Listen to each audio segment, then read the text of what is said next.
The air inside the Capitol hearing room was electric, buzzing with anticipation and the silent weight of ideological tension. It was one of those rare sessions where everyone seemed to know something was about to happen. Senator John Kennedy of Louisiana sat calmly, leaning back with a legal pad in hand, the pen resting between his fingers like a Southern gentleman preparing to take notes on a sermon. Across the room, Congresswoman Alexandria Ocasio-Cortez adjusted her mic with practiced confidence, dressed sharply and speaking with the poise of someone who had built her reputation on viral moments and passionate speeches. She was ready to deliver another. What began as a routine discussion on judicial reforms soon evolved into something else entirely. The conversation shifted to qualifications, to the definition of justice, and ultimately to education. That's when the spark hit the powder keg. With a slightly amused grin, AOC turned her attention toward Kennedy and, in a tone both sarcastic and biting, remarked, "We've got folks here quoting the law like it's scripture, but I guess that's easy when you've memorized the textbook instead of living the reality." The jab was unmistakable. She continued, "You can have all the degrees in the world, but if you don't understand what it's like to live under the weight of injustice, you might as well frame that diploma next to a mirror." The room stirred. Porters looked up. Staffers perked their ears. It wasn't the first time she'd challenged the establishment. Certainly not the first time she'd mocked formal credentials. But this one was personal. Kennedy didn't flinch. Not one twitch in the brow, not one adjustment in posture. He simply looked at her with that same signature twinkle in his eye. Part Southern charm, part calculated restraint. He scribbled something on his notepad and then folded his hands. The silence lasted just long enough to feel heavy to 47 seconds. To be exact, you could almost hear hearts beating faster in the chamber. Everyone wondered if this was going to spiral into a partisan showdown, another headline moment filled with fire and fury. But then Kennedy leaned forward, turned on his mic, and said just one sentence. That sentence, well, we're not there yet. Because what Kennedy said in those next few words wouldn't just respond to the insult. It would redefine the entire tone of the hearing. But before we get to that, let's take a step back to understand why that one sentence mattered so much. You need to understand who Senator John Kennedy really is and why his law degree. The very thing being mocked isn't just a credential, but a cornerstone of how he sees the world. Born and raised in Mississippi, educated at Vanderbilt, the University of Virginia, and then Oxford, Kennedy didn't just earn a law degree, he mastered the art of using it like a tool, not a trophy. Yet despite that prestigious academic background, he never tried to be something he wasn't. He spoke plain, lived plainly, and dressed like he might walk out of Congress and straight into a Cracker Barrel. That's what made AOC's remarks sting. For some, and seemed tone deaf for others, because while Kennedy wasn't flashy, his education was earned, not inherited. He didn't parade it. He didn't wield it like a sword. But he understood it deeply. And in that moment, while the internet buzzed and clips were already being snipped by staffers on both sides, Kennedy had to choose. Would he fire back with sarcasm? Would he try to one-up her with a resume war? No. He would do what few expected, and what even fewer could pull off. He would say something so simple, so disarming. It would flip the entire room, and in the next section, we'll hear exactly what Kennedy said and why AOC didn't see it coming. The moment had settled into silence, thick, deliberate silence. AOC had leaned back, arms folded, wearing that half smile that usually preceded a Twitter trending moment. She was waiting for a retort, maybe even hoping for one. The cameras were rolling, the staffers whispering, and Kennedy. He finally cleared his throat and leaned toward the microphone. Then, without raising his voice or changing his rhythm, he dropped it. He said, "Well, Congresswoman, I may have a law degree, but I never needed it to know the difference between smart and smug." And that was it. No shouting, no theatrical clapbacks, just a sentence measured clean with the sharpness of a scalpel rather than a hammer. It didn't just land, it echoed. The chamber, stunned a moment earlier by AOC's jab, now shifted completely. Staffers who had been holding their breath let out an audible "oh." Even a few on her side couldn't help but raise their brows. What Kennedy had done wasn't just deliver a counterpunch. He flipped the script entirely. He didn't attack her intelligence. He didn't list off degrees or resume highlights. Did something far more dangerous. He reminded the room that experience isn't always loud and education. Real education doesn't need to be worn like a cape. He kissed her with a sentence that felt almost affectionate, but landed with the sting of reality. The internet? It exploded. Within minutes, the clip was everywhere. TikToks with Kennedy's, quote, over-slow piano music. Tweets quoting it with hashtags like hashtag Kennedy clapback and hashtag law degree energy. On YouTube, conservative channels hailed it as the Southern gentleman's comeback. Liberal commentators tried to downplay it some, claiming it was passive-aggressive. Others saying it missed the point. But what couldn't be denied was that Kennedy hadn't just defended himself, he had done something rare in political theater. He made everyone stop and think. Back in the chamber, AOC didn't immediately respond. For once, she looked, well, not rattled, but reconsidering. She tapped her pencil on the desk, then offered a nod, subtle but visible. It wasn't concession, but it was perhaps a recognition. Kennedy, on the other hand, leaned back again. Calm, collected. He didn't press further, didn't try to milk the moment, because that's not how he operates. For Kennedy, one sentence was enough. Anything more would have looked like SHOWBOATING. And the brilliance of that sentence? It wasn't just about her. It was about everyone in the room who ever thought credentials made them untouchable. It was about every lawmaker who forgot that. Law degrees don't make laws fair, and every American who's tired of watching elite debates turn into Ivy League sniping contests. What Kennedy reminded everyone, in just those few words, was that knowledge without humility is just noise. And behind that sentence was a lifetime of quiet lessons. Lessons taught not in marble buildings or online forums, but on front porches, in courtrooms, and across decades of public service. Because Kennedy, for all his degrees, never abandoned the everyday person. That's why the moment worked. It was less of a comeback and more of a reset. And while the internet dissected that sentence, word by word, the chamber moved on. The hearing continued. The debates resumed. But everything felt a little different, because now the tone had changed. Kennedy had offered not just a clever retort, but a masterclass in controlled dignity. And AOC, whether she knew it or not, she had helped write the script for one of the most unexpected viral moments of the year. But what happened after the hearing? That's when things got even more interesting. Stick around for Section 3, where a hallway exchange between the two would reveal a side of both politicians that no one expected and not a single camera captured. The hearing adjourned 20 minutes later. But the energy lingered like heat after lightning.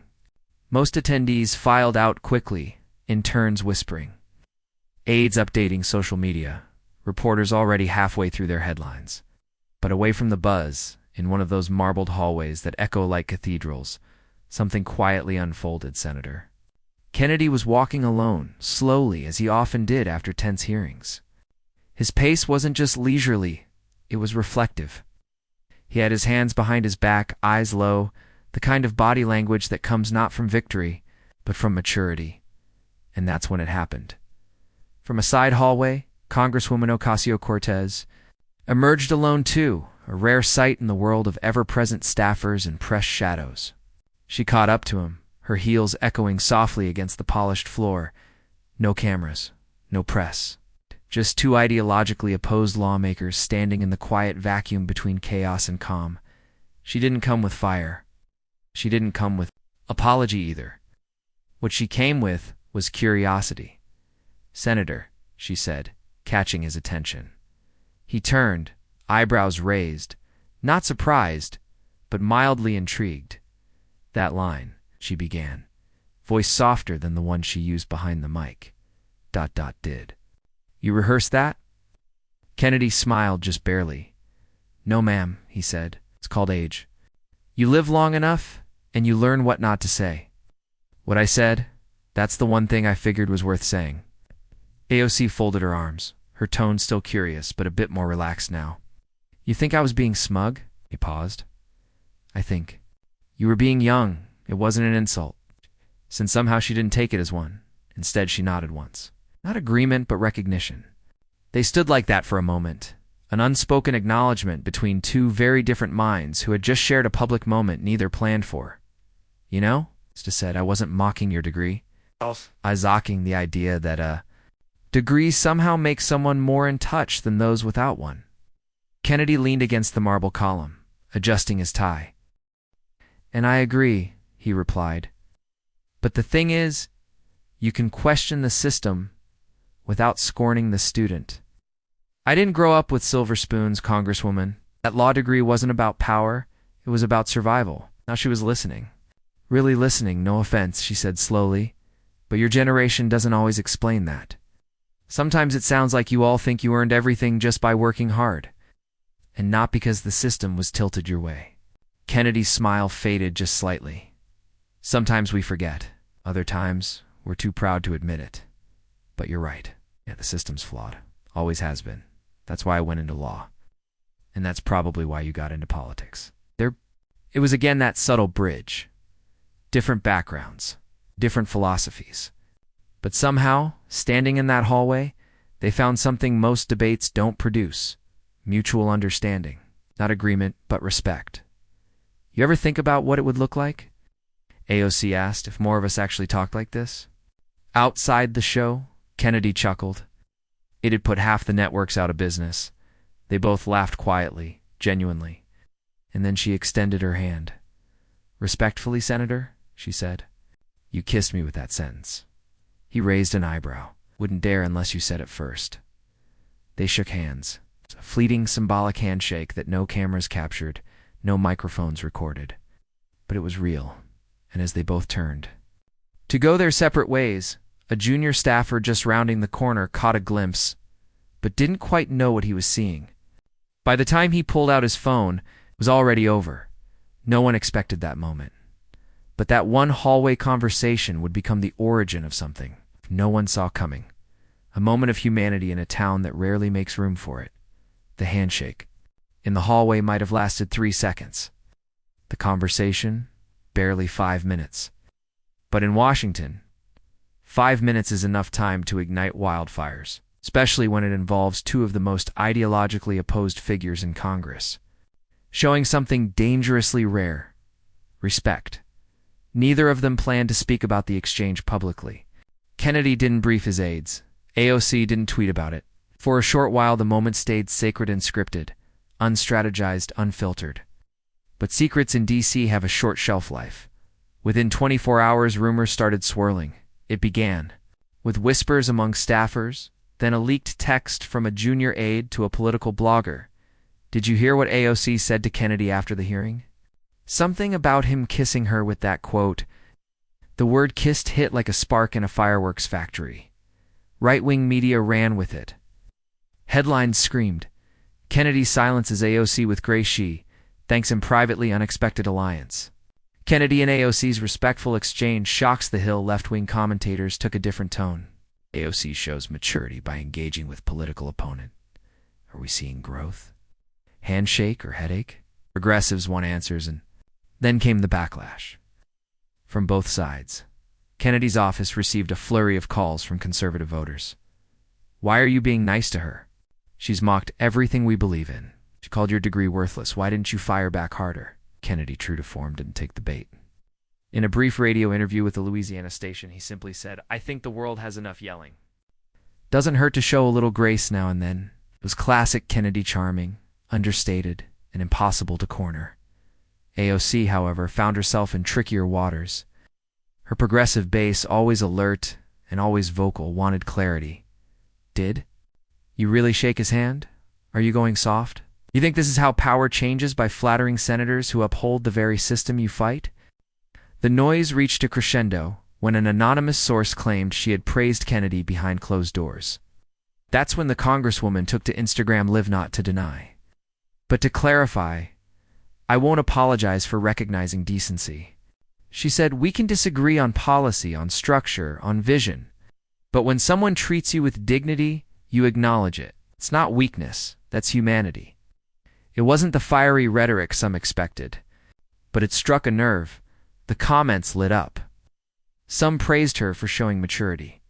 Others accused her of normalizing opponents who represent structural barriers. The lines between right and wrong, strong and soft, blurred as one moment of unexpected. Grace shook the tribal nature of DC politics, but behind all that noise, something else was brewing. In offices across the Capitol, younger aides from both parties started talking, quietly, respectfully. Some even began messaging across the aisle. If AOC and Kennedy can talk, maybe we can too. It was subtle.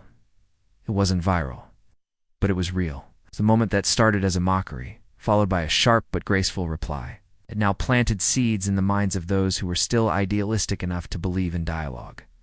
That's the part no one reported, because while the internet screamed and the headlines sensationalized, something important was happening beneath the surface. A reset, however temporary, of what political disagreement could look like. And as the dust settled, both Kennedy and AOC remained publicly quiet on the matter, but privately. Both had begun reflecting on what that moment really meant, not for their egos, but for their legacies. In the days that followed the now famous exchange between AOC and Senator Kennedy, something subtle, almost imperceptible, began to shift not in headlines, but in tone. The political echo chamber didn't collapse, but it cracked. And through those cracks, something new started to seep in. The first signs showed up in Kennedy's next town hall back in Louisiana, standing before a crowd of blue-collar voters. Veterans, small business owners, and high school civics students. Kennedy was his usual self, witty, sharp, and refreshingly blunt. But this time, when a constituent asked him, "Why didn't you take her down harder?" referring to AOC, Kennedy paused longer than usual. He answered, "'Cause I'm in the business of changing minds, not just scoring points. And sometimes you do that with a handshake instead of a hammer." It wasn't red meat for the base, but it wasn't weakness either. It was leadership. It was seasoned. Back in New York, AOC stepped onto a Brooklyn stage at a youth political summit, an annual event filled with bright-eyed activists hungry for systemic change. Everyone expected her usual thunder takedowns of capitalism, rants on environmental justice, shots at the GOP, but midway through her speech, she surprised everyone. "I've spent a lot of time in this building thinking that shouting louder was the only way to be heard," she said. "But lately I've learned that sometimes it's the person who lowers their voice that makes you lean in." Gasps rippled through the auditorium. No one had to guess who she was talking about. Then, just as quickly, she pivoted back to policy, but the seed had been planted. Her tone had matured, slightly, but noticeably. Critics noticed, supporters debated, but no one could deny something had changed, and it wasn't just the two of them. Soon after, a bipartisan group of House members introduced a rare joint resolution focused on expanding civics education in public schools. It was small, procedural, and not remotely controversial, but the co-sponsors included names you'd never expect to share a banner. People started calling it the Kennedy-Yoack effect, a phrase born from a moment neither of them planned. The media, of course, tried to stir drama. Talk shows speculated, are Kennedy and AOC forming an alliance? Is this the beginning of a presidential play for one of them? Are they just using each other for PR? But behind the speculation, the truth was far less scandalous and far more powerful. Respect was being tested in real time. Kennedy was now receiving private messages from young Democrats thanking him for being the first conservative to speak like a grown-up. AOC, meanwhile, got handwritten letters from older moderates, some of whom admitted they'd never voted for her, but now felt curious instead of combative. They didn't agree on policy. They didn't change parties. But both had started asking more questions and speaking with fewer assumptions. In closed-door meetings, our names came up more often, not as enemies, but as benchmarks. How do we frame this in a way Kennedy couldn't shred with one line? Some aides would whisper, "Can we deliver this point without giving AOC another viral reel?" Others asked. They weren't just lawmakers anymore. They were moments measured. In tone, not titles. And though the original spark was a mockery followed by a metaphorical kiss, What followed was more interesting than either punch or praise. It was a recalibration of political storytelling, one where dignity didn't mean surrender, and firmness didn't require fury. By the end of the month, when a reporter finally caught both of them in passing and asked, "Would you work together? On something, anything?" the answers came swiftly. Kennedy said, "If it's good for the country, why not?" AOC said, "If he keeps talking like that, I might even read one of his bills." It was playful. It was half-joking. But it was also real. Months passed, and yet that single sentence still lived in the minds of those who heard it. Those who read it and those who tried again and again to make sense of how a routine hearing turned into a defining political moment in the grand theater of Washington, D.C., where tempers are currency and outrage is a campaign tool. What stood out about the Kennedy-Yoke exchange wasn't its volume, it was its silence. Wasn't the insult? Wasn't the cleverness? It was what followed, a moment of restraint, humility, and strange, almost poetic grace by the time the year closed. Both John Kennedy and Alexandria Ocasio-Cortez had returned to their regular political routines, sparring on policy speaking, at rallies, pushing legislation, and holding the line on their core beliefs. But the ghost of that hallway handshake followed them. Kennedy would always walk the line between charm and combativeness. Found himself being asked at Rotary clubs and town halls, "What did you really mean when you said she was being smug?"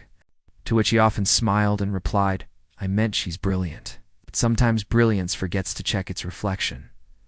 And AOC, she faced newer, younger progressives coming up in the ranks, many of them now modeling her not just for her passion, but for her poise.